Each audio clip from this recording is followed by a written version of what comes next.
L'histoire commence par un coup de feu retentissant et nous voyons un homme courir, s'abriter derrière un pilier pour éviter les balles. En état de légitime défense, il parvient à abattre l'un de ses agresseurs. Tentant de s'échapper, il contacte d'urgence son chauffeur, qui l'assure d'une arrivée rapide. Au cours de sa fuite, l'homme est renversé par une voiture. La police arrive et le chauffeur s'enfuit rapidement. Nous faisons maintenant la connaissance de Paul, un homme ordinaire qui vit avec sa femme enceinte, Taryn.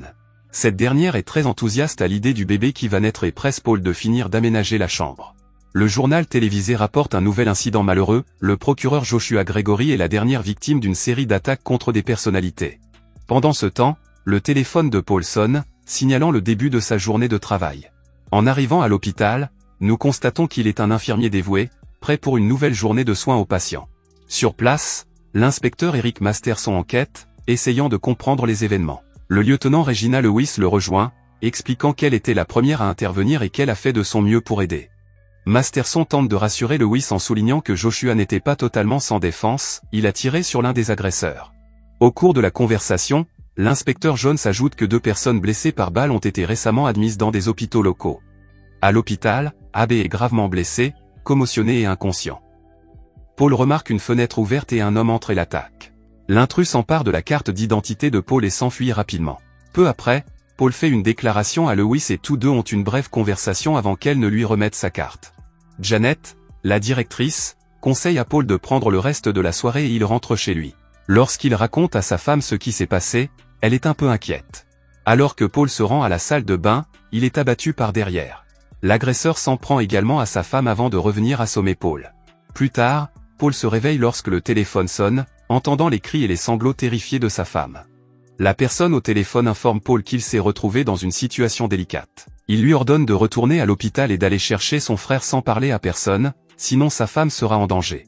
Paul se rend rapidement à l'hôpital et jette un coup d'œil aux mots que Lewis lui a remis. Il reçoit un message lui demandant d'appeler le numéro figurant sur la note lorsqu'il partira. Accablé, Paul est pris de vertige dans la salle de bain, mais se force à agir. Il prend le mot de Janet et rassemble un assortiment de médicaments dans un sac. Il sort calmement et entre dans la chambre d'Abbé, où il remarque qu'un policier garde le patient. Paul convainc le policier qu'Abbé doit être emmené d'urgence au service d'imagerie diagnostique, au rez-de-chaussée, et le policier accepte de les accompagner. Tout en transportant Abbé dans le couloir, les 2 détectives pénètrent dans l'hôpital. Dans l'ascenseur, alors que le policier est distrait par son téléphone, Paul l'oriente vers le 3e niveau souterrain. Les inspecteurs parlent d'Abbé et de son frère, des mercenaires de la rue qui travaillent pour un certain Big D et lui doivent de l'argent. Pendant ce temps, dans l'ascenseur, Paul débranche un câble, simulant l'arrêt cardiaque d'Abbé. Le policier saisit un défibrillateur, mais Paul le choque. Les inspecteurs trouvent la chambre d'Abbé vide. Paul administre de l'adrénaline à Abbé, le réveillant, puis de la morphine. Les inspecteurs constatent sur la caméra que Paul tient Abbé dans ses bras. Paul et Abbé se mettent à courir, poursuivis par les inspecteurs. Lorsqu'il rencontre Mason, Abbé accélère et parvient à le dépasser. Paul confie à Abbé la menace qui pèse sur sa femme et l'enfant qu'il porte. Bouleversé, Abbé appelle son frère et ils conviennent d'un point de rencontre. Abbé insiste pour que son frère Matteo ne fasse de mal ni à la femme ni à l'enfant de Paul. Paul a une brève conversation au téléphone avec sa femme avant que Matteo ne révèle son identité. Il s'avère que les frères subissent des pressions de la part de Big D. La femme de Paul, prétendant être fatiguée, en profite pour donner un coup de coude à Matteo et tente de s'enfuir. Matteo l'avertit qu'elle ne doit pas jouer à ce jeu et qu'elle sera en danger. L'autre couple se rend dans un endroit fréquenté par des sans-abri, où Paul jette un coup d'œil à la carte de visite de Lewis.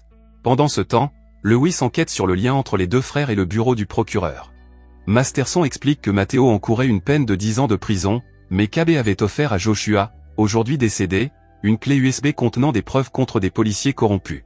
La situation est à nouveau tendue pour Paul. Abbé lui propose de vendre la voiture et lui conseille de rentrer chez lui. Mais Paul n'est pas d'accord et persiste à poursuivre Abbé. Il tire un coup de feu près d'Abbé, insistant pour qu'il vienne avec lui. D'abord réticent, Abbé accepte lorsqu'il réalise qu'il a besoin d'un médecin pour éviter un effondrement. Les 2 hommes se rendent à une station où les frères ont prévu de se rencontrer. Abbé prévient Matteo d'un piège potentiel, mais des problèmes de communication poussent Abbé à créer une diversion. Taryn tente de s'échapper mais est rattrapée par Matteo. Paul et Abbé parviennent également à s'échapper, mais Abbé a besoin d'une nouvelle dose de morphine. Soudain, Paul tombe dans une embuscade, mais Abbé parvient à vaincre l'agresseur dans une station de lavage, en prenant sa radio et son badge de police, signe de problème. Les 2 hommes sont obligés de voler la voiture d'une dame âgée et les détectives sont rapidement alertés. La police tente de tendre des pièges pour les intercepter, mais en vain, ce qui conduit à une confrontation avec les détectives. Paul accélère la voiture en suivant les indications d'Abe. Soudain, il s'arrête, créant un barrage routier, et s'enfuit. Paul décide de se rendre chez Pop, un ami, pour trouver refuge et échapper à la capture. Ailleurs, Matteo s'excuse auprès de Taryn de l'avoir impliqué, mais elle exprime son inquiétude pour elle-même et l'enfant qu'elle porte. Malgré ses supplications, Matteo ne la relâche pas et lui raconte comment lui et son frère se sont débrouillés seuls depuis l'enfance.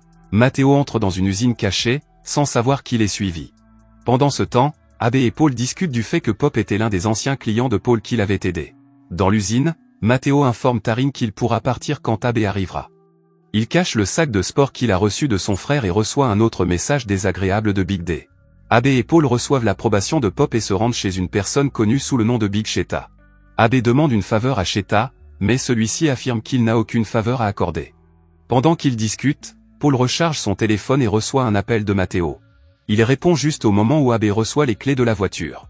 Voyant Paul au téléphone, Abe pointe une arme sur lui, insistant pour qu'il parle à son frère.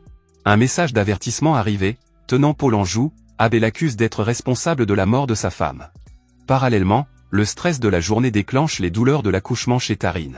Pendant ce temps, des détectives et un autre officier font une descente dans un magasin de prêt sur gage. Des coups de feu éclatent et Paul se retrouve coincé par Masterson. Lewis tire sur Sheta et confronte violemment un Abe désarmé, exigeant la clé USB. Incapable de la trouver, il s'empare de l'arme d'Abe, le menace et lui demande s'il va manipuler la situation de la même manière que pour le meurtre de Joshua. Masterson comprend que Lewis est corrompu, responsable de la mort de Joshua et qu'il est en train de piéger Abe. Lewis tire sur Masterson, concocte une histoire de couverture avec Jones et retarde l'arrivée de la police. Au moment où Jones s'apprête à exécuter Abe, Paul intervient et lui tire dessus à plusieurs reprises. Malgré le choc, Paul et Abe parviennent à s'échapper. En découvrant la mort de Jones, Lewis réalise la gravité de sa situation. À l'usine, Matteo couche doucement Taryn, qui insiste sur la nécessité d'un hôpital pour l'accouchement. Matteo accepte, mais veut d'abord informer son frère. Alors qu'il s'en va, on lui tire dessus. Un agresseur de grande taille commence à l'attaquer tandis que Taryn cherche à se mettre à l'abri. Matteo réagit violemment, mais lorsqu'il est maîtrisé, Taryn tente de l'aider, mais se retrouve sous la menace d'une arme. L'agresseur tire sur Matteo. La scène passe à Paul, qui perd son sang-froid. Abe tente de le calmer, mais Paul a du mal à accepter qu'il vient de tirer sur un policier. Peu après, les deux hommes arrivent à l'usine et tombent sur une traînée de sang qui les conduit à Matteo, gravement blessé. Grâce à ses talents d'infirmier, Paul et Abe font de leur mieux pour l'aider. Matteo révèle que sa femme a été enlevée et Paul reconnaît la gravité de la perte de sang de Matteo. Alors que Matteo lutte pour respirer, Abe lui apporte tout le réconfort possible, jusqu'à ce que Matteo succombe. Paul l'observe, réalisant que les deux frères n'étaient que des garçons essayant d'affronter ensemble les routes les plus difficiles. Pendant ce temps, le criminel qui a enlevé Taryn rencontre Lewis et lui révèle son statut de policier corrompu. Lewis lui ordonne de faire disparaître toutes les preuves du prêteur sur gage et d'emmener Taryn à l'intérieur. De retour chez Paul et Abe, Paul recoue une blessure qu'Abe s'est faite lors de la poursuite policière et annonce que sa femme et lui attendent un bébé. Abe récupère le sac de sport contenant le disque et son arme, prêt à abattre n'importe quel policier corrompu.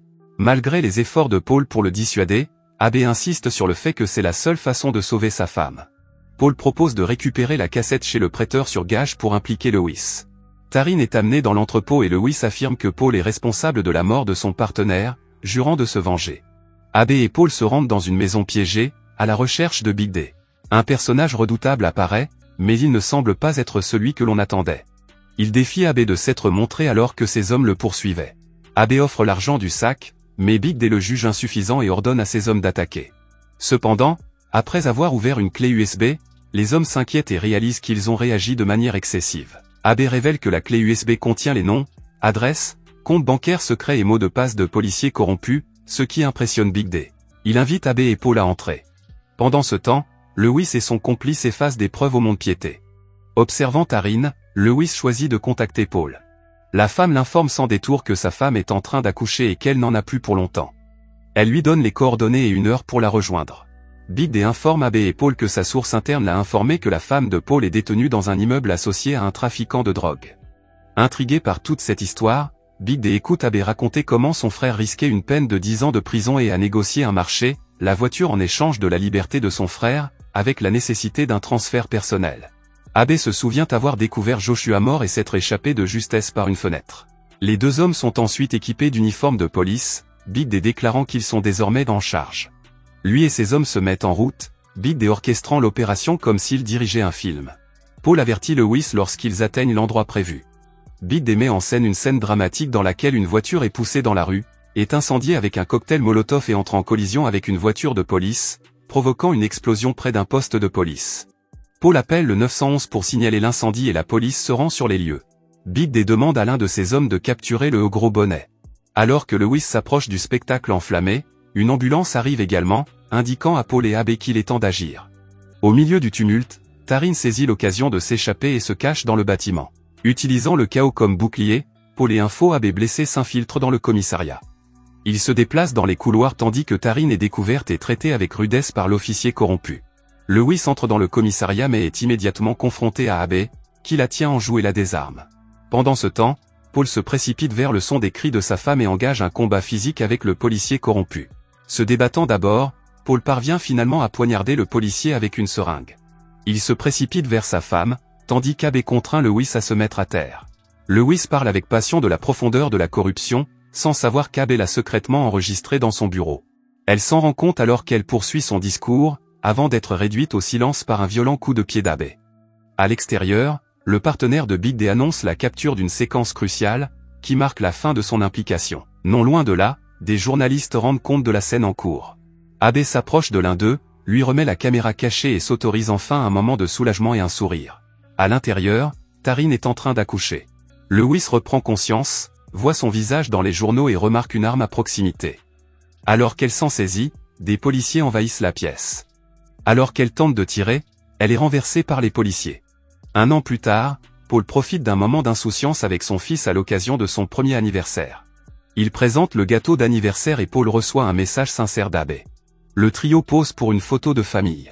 L'attention se porte ensuite sur Abe, qui conduit et sourit en regardant la photo du gâteau d'anniversaire, satisfait du moment. Merci d'avoir regardé.